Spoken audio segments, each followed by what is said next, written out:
We are especially proud and happy to welcome you because we have two of our own bringing those stories to you. Mr. Chivis Bradley, one of our preeminent Rutherford County historians, is going to be adding a little personal touch tonight as he shares stories from his family and brings the Rutherford County myth and legends to life through his own personal background. And then Mr. Clint Tuttle, another member of our History Matters Committee, will be taking over and sharing some myths and legends from around Western North Carolina, from Rutherford County and surrounding counties.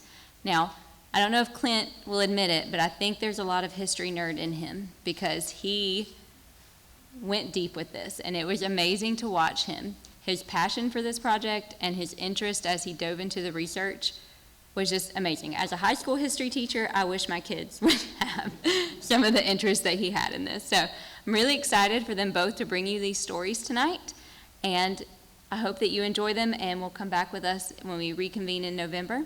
For now, I'll turn it over to Mr. Chivis Bradley, and I'll get us started tonight. My mother shared this story many times to her children and her grandchildren, and she related it as she remembered it from what her grandmother told her.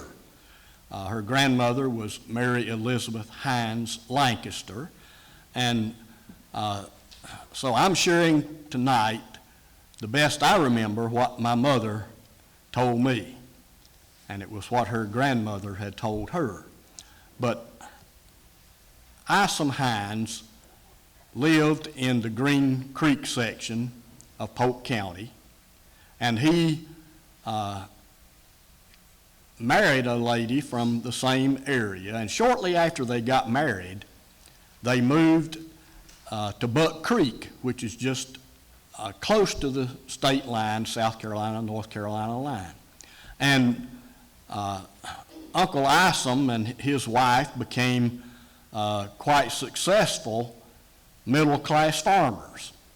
And he was rather frugal, and he told his wife, "We're going to put back a little treasure, and that treasure is going to take care of us in our later years so that nobody else will have to take care of us." And so every year when the crops were harvested, he put back a few gold coins or some silver coins until over the years it turned into quite an amount of money. And toward the end of the Civil War, the neighbors started saying, "The Yankee soldiers are coming through Rutherford County, and they're going to be here next, and when they get here, they're going to do like they've done all the way as they've come on this raid. They're going into the farmhouses, and they're going to take everything of value, and so you need to be prepared." So Uncle Isom told his wife, "Don't tell anybody what I'm doing, and I'm not going to tell you where I'm taking it, but I'm taking that little metal box that we've put that treasure in, and I'm going to put your most valuable jewelry, and I'm going to put my gold watch in it, and I'm going to hide it where the Yankees won't get it." And so he went out that evening with a shovel, and after a couple of hours came back in, and she said, "Where did you put it?" And he said, "I'm not going to tell you. The Yankees will torture you until you tell them if you know. I'm not telling anybody." And so sure enough, the next day the Yankee soldiers came, and they came straight to their house and came in. And they asked Uncle Isom, "Where is your money? We know that you've got some money stored back somewhere. Everybody tells us how frugal you are, and you've got some money." And he said, "I'm not telling you anything." And they tortured him and beat him until he ended up having a stroke, and he couldn't talk and he couldn't walk without help to get to the rocking chair in the living room. And so he lived on like that for 4 or 5 years in that condition, not being able to say an audible word and not being able to walk by himself except someone helping him to the rocking chair in the living room. And so one of the farm hands that had been helping him stayed on and helped until Uncle Isom died after about 4 years. And when Uncle Isom died, that farm hand moved off. And there was his wife, not with no money, no hope, no idea where the treasure was buried. And winter time was coming, and one of the neighbors came by and said, Miss Hines, I want to help you get some firewood in. Is there anything I can do for you? And she said, I've got my wood in, but if you will, stay around a little while this afternoon. For the past 3 days, I've just felt such a presence of Isom here.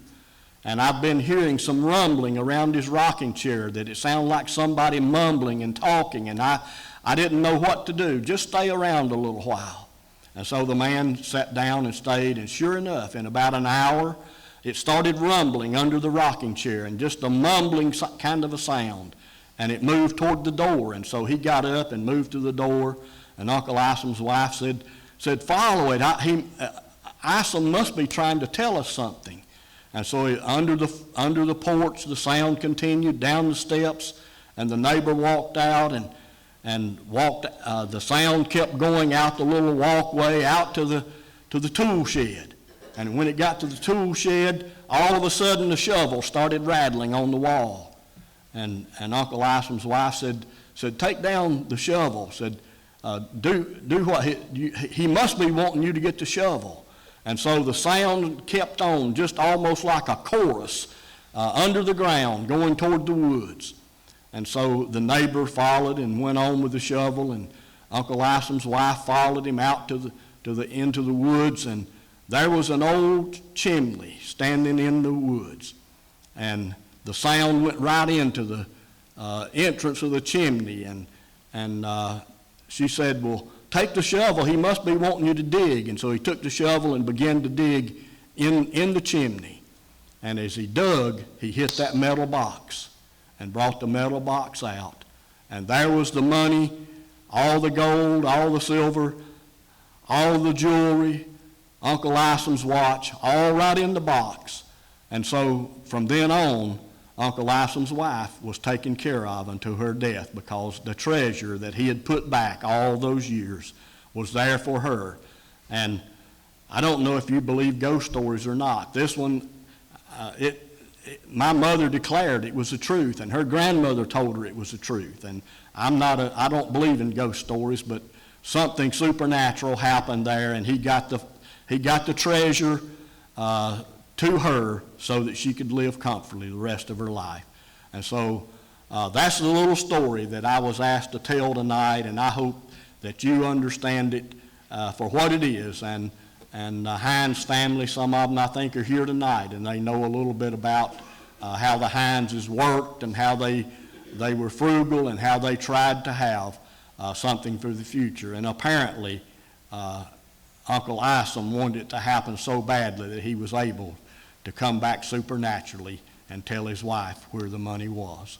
So now I'm going to turn it over to Clint Tuttle, and you're going to enjoy what you're fixing to see and hear.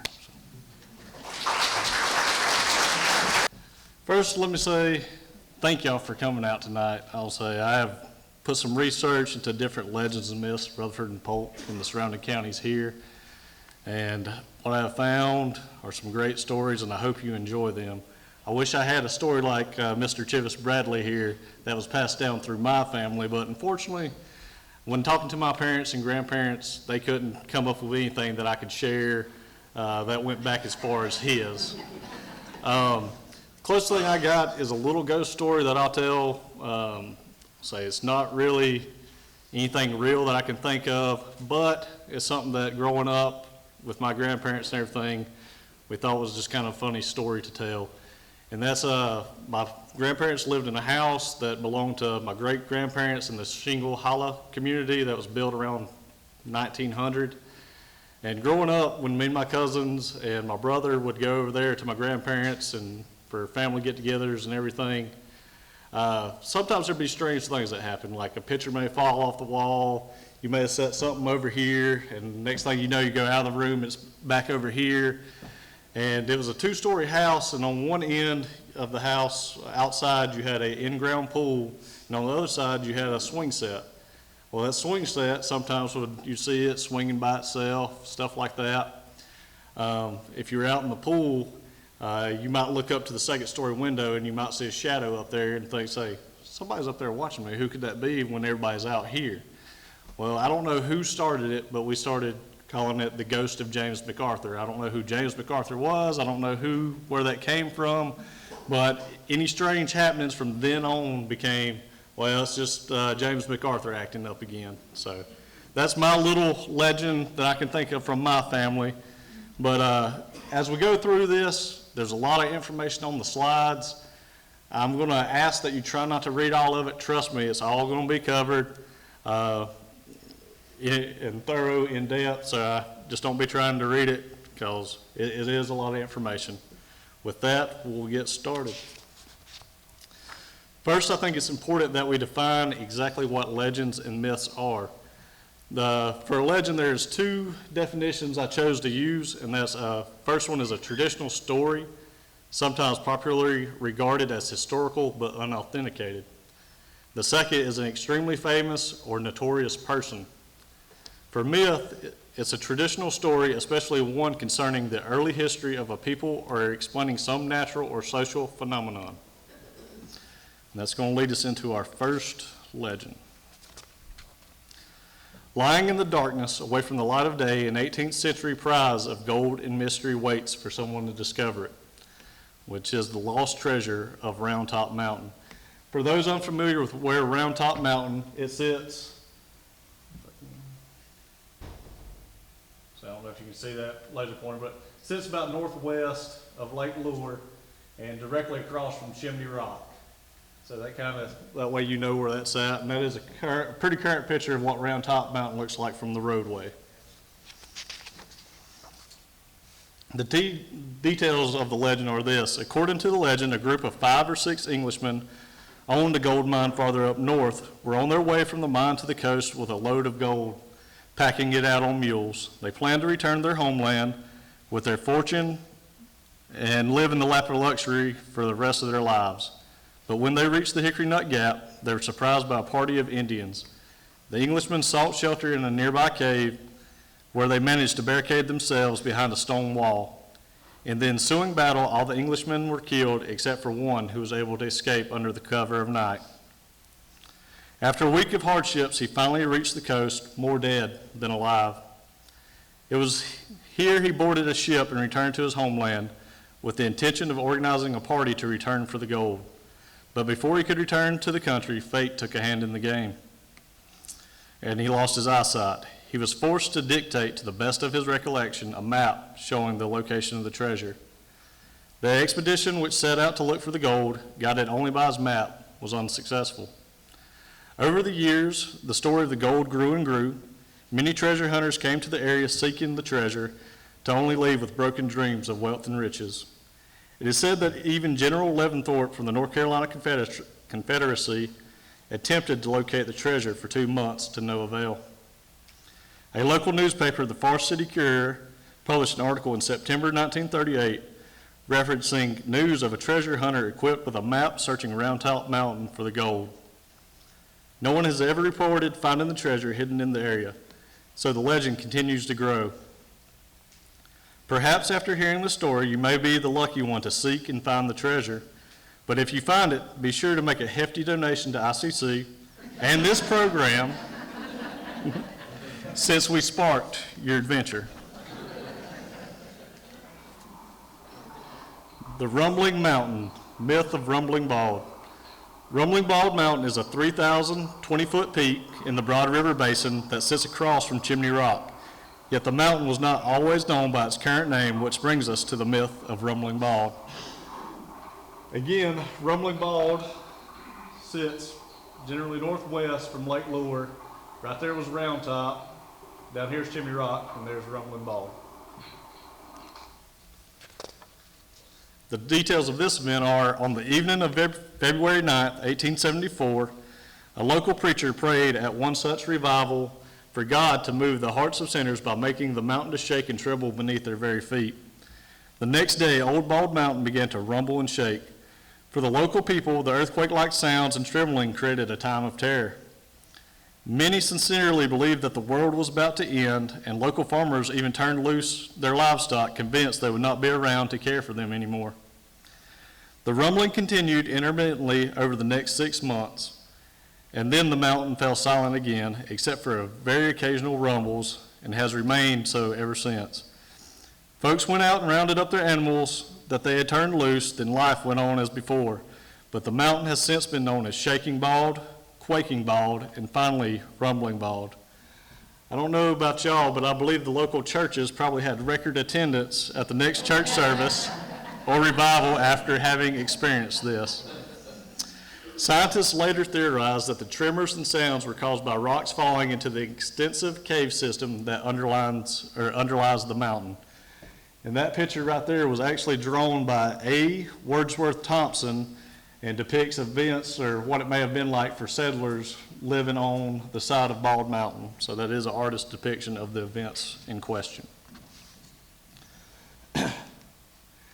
Here we got some newspaper clippings that I was able to find. The first one is from the Catawba County News, February 25th, 1916. And the other one is from the Tryon Daily Bulletin, July 29th, 1940. Again, it just kind of briefly goes on what scientists theorized what caused the rumblings of the mountain. Heavenly hosts of Chimney Rock. The apparition came into view late in the afternoon of a warm sunny day near Chimney Rock Mountain. A number of witnesses in the area watched a crowd of hundreds of beings resembling humans as they passed through the atmosphere in a long procession. They ranged in size from seemingly tall men to infants, all clad in brilliant white raiment, rising up into the view from the side of the mountain with most of the mountaintop visible above them. The figures moved to the north and gathered around Chimney Rock. When all but a few had reached the rock, several of the glittering white forms rose above the others, who then began circling the rock at about the rock's height. A few minutes later, the figures that had risen moved to a point about 20 yards from the rock's summit. They were followed by the rest in a procession, and at that point, one by one, they vanished. According to an affidavit signed by the observers, the disappearance left a solemn and pleasing impression on the mind, accompanied with a diminishing of bodily strength. The vision lasted for approximately an hour. Sky Cavalry. This also takes place around Chimney Rock. Several years later, in 1811, another strange apparition appeared by Chimney Rock, when a pair of armies riding tiny winged horses met in a fierce battle in the air. Over the course of several evenings in the summer of that year, multiple witnesses in different locations saw two opposing bands of cavalry riding winged horses circling each other in the sky. On the final evening, the two armies finally engaged each other and clashed in the sky over Chimney Rock. The spectral cavalrymen were armed with swords, and witnesses said they could hear the distant sounds of clashing metal and the groans of the wounded. The battle lasted only about 10 minutes, at the end of which the defeated army retreated and the victorious army disappeared into the darkness. Newspapers across the state carried reports of this strange battle. A public meeting was even held in Rutherford to discuss the mysterious event. The members of that meeting soon settled on the idea that the battle was a divine vision of the highlights from the not so far distant Revolutionary War. When I hear this story, I can't help but think of the song, Ghost Riders in the Sky. Myth of the Little People, or the Yunwi Junsti, the Yunwi Junsti, translated from the Cherokee language, it literally translates to little people. The Yunwi Junsti is a race of small humanoid nature spirits, sometimes referred to in English as dwarves or fairies. Usually invisible, they sometimes reveal themselves as miniature child-sized people. The Yunwi Junsti are benevolent spirits who sometimes help humans in Cherokee stories. They are also endowed with powers and may punish people who are disrespectful toward them or disturb their homeland. The mysterious little people of the Hickory Nut Gorge were part of the drama of Sao Lung, the magical tobacco plant with curative powers. According to the Cherokee myth, Daguku, the goose, stole the sacred tobacco plant and took it to the land of the Hickory Nut Gorge, where the little people lived. When the Cherokees tried to regain the tobacco, the little people hurled huge rocks down upon the warriors. Then an old medicine man magically turned himself into a giant hummingbird whose wings dislodged enormous boulders and created a giant tornado which swept away all of the evil spirits in the Hickory Nut Gorge. Today, some people insist that when the weather is just right, you can still see the little people on the high cliffs of the Hickory Nut Gorge. Here we got two newspaper clippings. The one on the left is from the Sunday Citizens out of Asheville, March 11th, 1917. In that newspaper, it covers all three stories that you just heard about. So Heavenly Hosts, Sky Calvary, and the little people. The one on the right is from the Rutherford Sun from June 19th, 1919. In this one, it goes into more detailed account of the Heavenly Host story, where it even mentions the witnesses who saw this visions and some of the things that some of the statements they made. One of the families that was talked about the most in the article was Patsy, Elizabeth, and Morgan Reeves, who lived in that area, who witnessed it and whose statements were provided concerning the event. Which brings us to the Goat Man. Before you let your mind wander, no, this isn't a story about a creature that is half man and half goat. That would just be ridiculous, or would it?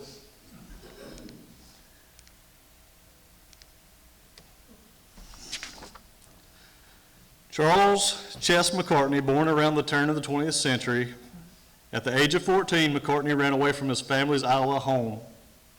At some point while working for the WPA cutting timber, an injury from a falling tree left McCartney's arm severely twisted. He was initially thought to have died in the accident, but he awakened on a mortician's table as the undertaker inserted an embalming needle into his arm. McCartney had always been fond of goats since his days on the family farm and came up with the idea of using a goat cart to travel with his family and work as an itinerant preacher. His wife did not like the idea and left. One account says that McCartney traded his wife to another farmer for an unspecified amount of goats, which led to him becoming the Goat Man. Chess McCartney, also known as the Goat Man, was an American itinerant wanderer who traveled up and down the eastern United States from 1930 to 1987 in a ramshackle wagon pulled by a team of goats. He claimed to have covered more than 100,000 miles and visited all states except Hawaii. A reporter asked Chess, "You visited all 49 of the 50 states, why not go to Hawaii?" And this was Chess's response. He said, "Well, my goats can't swim that far, and I'd get ran off anyways because my goats would want to eat the grass off the hula girl skirts." So Chess was quite the character for sure. He was a familiar sight to many travelers in this area and vacationers during those years, and one difficult to not notice or remember. McCartney was taken with the book Robinson Crusoe and carried a copy of it along with a Bible throughout his travels. Robinson Crusoe inspired him to dress himself and his son Albert in goat skins. It also possibly inspired or validated his independent lifestyle in which he lived off the land, the contributions of strangers, and his goats. In his later years, McCartney became infatuated with the actress Morgan Fairchild and returned to the road in 1984 to hitchhike to California, possibly to woo her. He was mugged soon after arriving in Los Angeles, and that ended his road adventures. He retired to Macon County, Georgia, where he died in 1998. Here we got a short video showing Chess McCartney and his team of goats going down the road.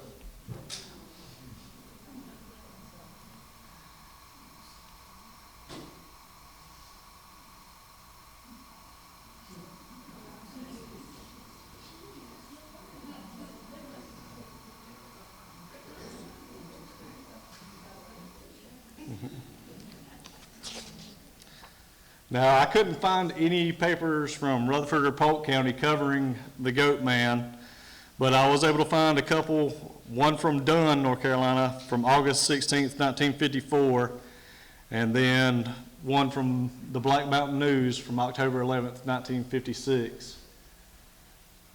In the Black Mountain newspaper, he must have visited a school or a teacher brought their students out to meet the Goat Man, because I don't know if you can see it from where you are at, but that's all statements from the different children that were a part of that class. So you got like Susie Dillingham, Judy Pittman, and some others. I picked one to read, and it's from Donna Nanny, and this is what she had to say about the Goat Man. The goat man wagon smells bad. One goat had 3 legs. Some are black and white. He has a wagon to travel in. The goats pull it. He has a living room and bedroom in it. That was what she had to say about the goat man. Next, we have William Shirley Old Bill Williams.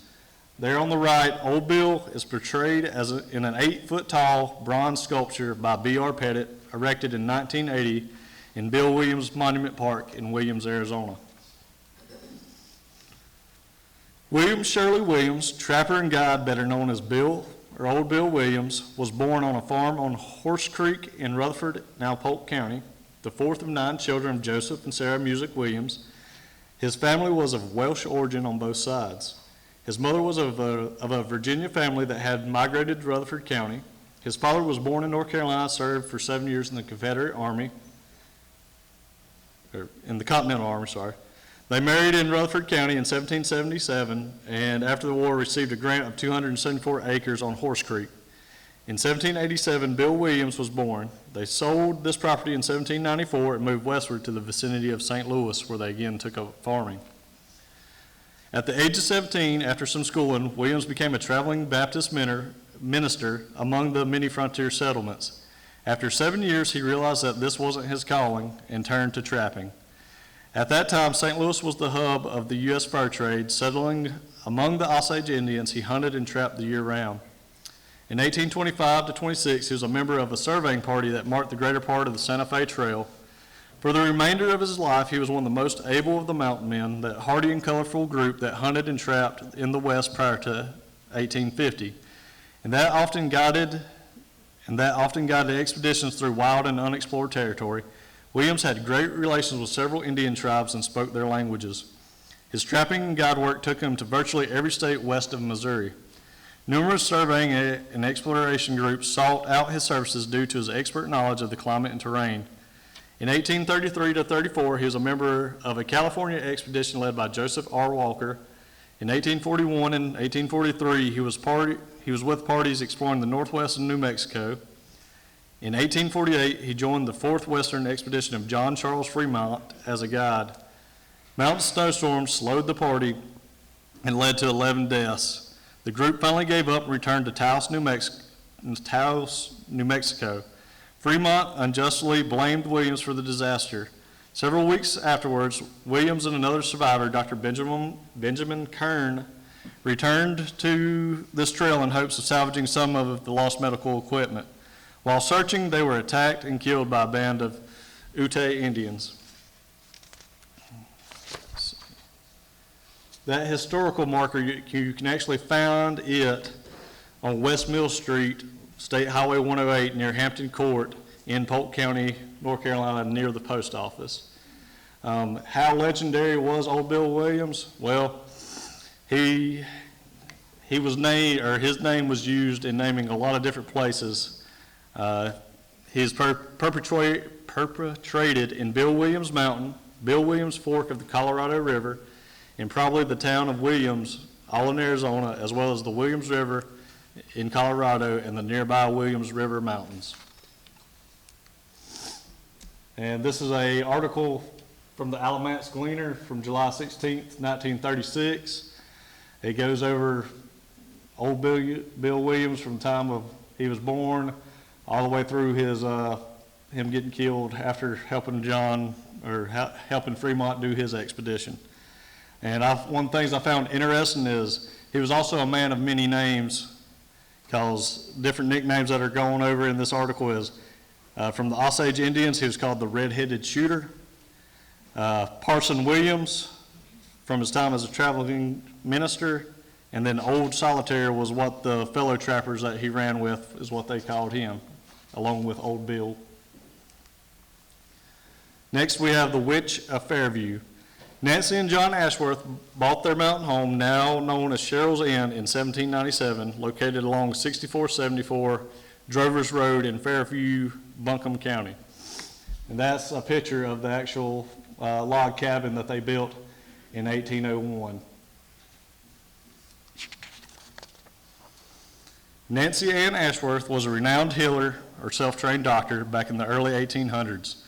Nancy was an experienced farm woman and had great knowledge of this region's herbs and plants' medicinal properties. With this knowledge, Nancy was able to treat the sick and ailing.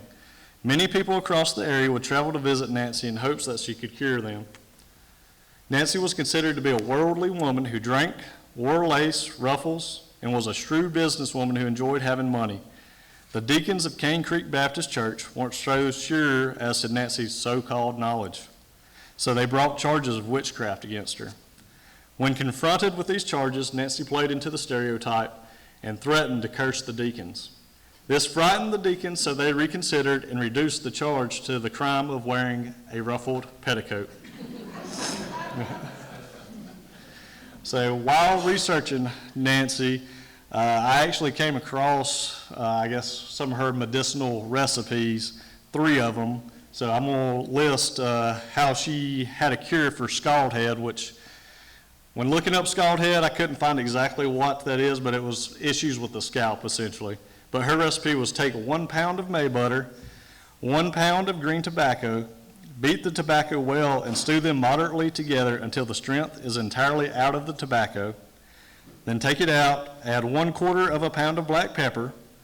When cool, mix them properly together, thin it for use, shave the head with soap and water, then grease the head with that mixture, and that was supposedly cure scald head. Just to kind of show what kind of woman Anne Ashworth was, when she died on February 17th, 1833, she was buried in the Ashworth Cemetery next to her husband. She left a gallon of whiskey for the men who dug her grave. Next, we have the Siren of the French Broad River, or Taki Osti from Cherokee language, meaning racing waters. Some facts about the river. It is one of the oldest rivers in the world, dating back approximately 260 to 325 million years old. It's one of the few rivers that flow north. It flows north 218 miles from Rossman, North Carolina, to Knoxville, Tennessee, where it flows into the Tennessee River, which eventually flows into the Mississippi. It was originally known just as the Broad River, but due to the territory west of the Blue Ridge Mountains where it emptied, it was changed to the French Broad. Details on it. The myth of the Siren of the French Broad began as a myth of the Cherokee people and was eventually adopted by the English settlers in the area. It is said that weary travelers traveling the river's edge would make camp when they couldn't go any further. In the middle of the night, the traveler may awaken to a sweet longing song coming from the river. The traveler would go down to the river to see who was singing. Once at the river, the traveler would see a beautiful woman in the water reaching out to them. The traveler, half hypnotized by the woman's song and beauty, would reach out into the water for the woman. As the traveler grasped the woman's skin became cold and scaly. It is here the traveler met their demise, being dragged under the water by the siren to never be seen from again. The Siren of the French Broad was first featured in a poem in 1845 by Williams Gilmore Simms, which I will read now. "'Twas the noontide hour of summertime, and sleep was upon the vale. The leaves they drooped in the burning ray, and sighed for the evening gale. Weary and sad with travel sore, o'er the hills the stranger came. His eyelid drooped, and his bounding blood through his bosom coursed like flame. Cool rushed the river beneath his eye, with 1,000 rocks at strife, its billows tossing their foam wreaths high, as if they were mad with life. With a cheerful shout they hurried on, and they laughed with a childish glee, as they flung their limbs o'er the antique rocks, with a joy that was strange to see. In the shade of the hills by the riverside, with a sad and failing heart, the youth sat down. His secret thought was a yearning to depart. Why should I toil in the sad unrest? Why strive in the endless strife? And where is the hope that came to cheer in the better days of life? The murmur thus rose in his secret soul, as beside the stream he lay, and watched it billows that bounding on with the rocks kept fearful play. But soon mist then a song rose, the fainting heart to cheer, a song as sweet as the evening bird still sings in the flowret's ear. He looked, and lo, in the foaming wave that plays with the rocks below, a maiden glides with outstretching arms and a bosom white as snow. A glimpse he sees, a sudden gleam from an eye that shone as bright as the single star that at midnight streams alone from the mountain height. Dark as the night, her tresses float, outflung by her buoyant arms, and spread o'er her bosom, now half conceal, now half betray her charms. And sung she then with a pleading voice, thou faintest with the noonday heat, thy brow is sad, thine eyelids droop, and sore with toil thy feet. Then come to me in a sweet embrace, I'll soothe thy heart to rest, while thy burning cheek, as the wave flows by, is pillowed on my breast. The siren thus, oh come to me, and won by her maiden charms, he sought the wave, but shuddering rushed from the clutch of her dead cold arms. To the shore he fled, but alas, too late. His dying sense could hear the cruel notes of that siren song that late had won his ear.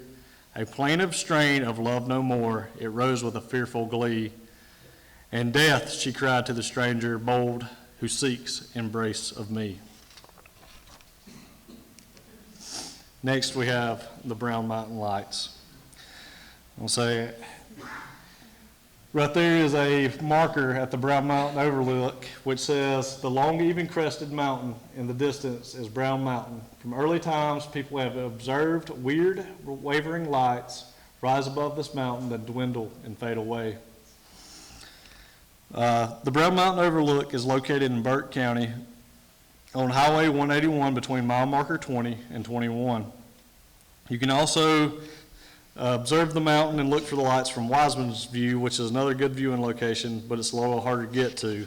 It's located on a gravel road about 5 miles south of Linville Falls on State Road 1238. Unlike some of the other legends and myths that we've covered, the Brown Mountain Lights have several stories used to explain the unusual phenomenon of the lights. And we'll start with the first one. According to Cherokee legend, in the year 1200, the Cherokee fought a great battle near Brown Mountain against a band of Catawba Indians, and many warriors died. The lights on the mountain are said to be the Cherokee maidens who search in vain for their loved ones. A more recent legend says the lights are caused by a heartbroken woman searching the mountain at night by torchlight looking for a fiancé who failed to come for her on her wedding day. The third and most popular explanation or origin of the legend is Brown Mountain was named after a plantation owner who lived in the area in the 1800s. He was very kind to his slaves. One night he ventured onto the mountain to hunt. When he did not return, one of his slaves took a lantern and scoured the ridge for him. He too was never seen from again. Today you can steal the faithful old slave's lantern burning as he still searches for his lost mountain. The third story here was even popularized in song in 1961 by Scotty Wiseman. Scientists have came and went trying to explain the lights, but the locals have not found their explanations satisfactory. Supposedly the best time to see the lights is, of course, at night, and then they're said to be more active right after it rains. And although the lights have been reported at all times of the year, most believe October and November are the best times to get a glimpse of the lights. Here we have two newspaper clippings from the Lenore News, one from December 14th, 1915, the other one from March 26, 1923. Both of them go into accounts of scientists coming to trying to explain the lights to pretty much no avail. They couldn't come up with a reason why these lights are there. They tried to theorize it could be later when automobiles, that could be headlights glancing off, reflective rocks, stuff like that, but nobody could ever say for sure what is causing the lights. And here is Tony Rice's version of Scotty Wiseman's song, Brown Mountain Lights, and we'll let that play.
that's the song Brown Mountain Lights.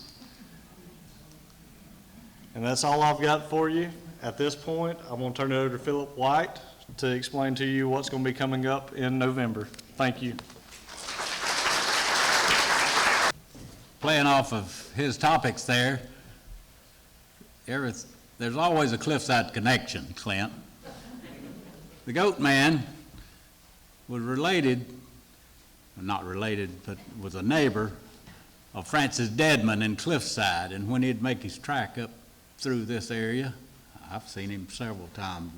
Have any of you, when he would come through Forest City and around? But anyway, in Cliffside, he would stay at the Deadman's house and pasture his goats and so forth. So they were good friends with him. And later, I went with Sam Deadman to visit the home place of them, and we went out to his, where he stayed in the winter when he was in Georgia, the Goat Man. All right, the other Cliffside connection is just played there, the Brown Mountain Lights at the Snuffy Jenkins Music Festival. Tommy Fail has a great version of that, and he played it many times. So he played with Arthur Smith and the Cracker Jacks, if you remember that. All right, my program here. Coming up next month, November the 2nd. I noticed in the official program for tonight, it lists it as Cliffside. Now, it's going to be about Cliffside, but just to read you a little bit, it's about Cliffside at a certain period in time. Cliffside in the Second World War, the home front. And it's going to, well, just let me read a little script here. America's involvement in World War II brought a sense of national loyalty and patriotism to the entire nation. In every region, organizing was begun to support the war effort in cities and communities large and small. Everyone was asked to become involved in some way, and they responded. Our enemies would be no match for the collective might and determination of the American people. Cliffside's efforts were a microcosm of what transpired in other communities nationwide. So, national organizations, local application, there's going to be a lot of pictures, slides, or whatever you want to call them on a PowerPoint. I get corrected every once in a while on that. But I think you'll really enjoy it. And for all the years I've been talking about Cliffside, I learned a whole lot of new stuff about people in Cliffside and the things they did at that time period. And it's just an interesting period in history. And I think you'll see that it was really the Second World War years. If you remember 9/11, how we all came together and had the flags on our cars and running around. You couldn't find an American flag, car flag. They sold them out everywhere. But that's not the way it is now. So it was a unified time nationwide, but we're going to focus on what Cliffside was doing. But other communities throughout the nation were involved also. November the 2nd.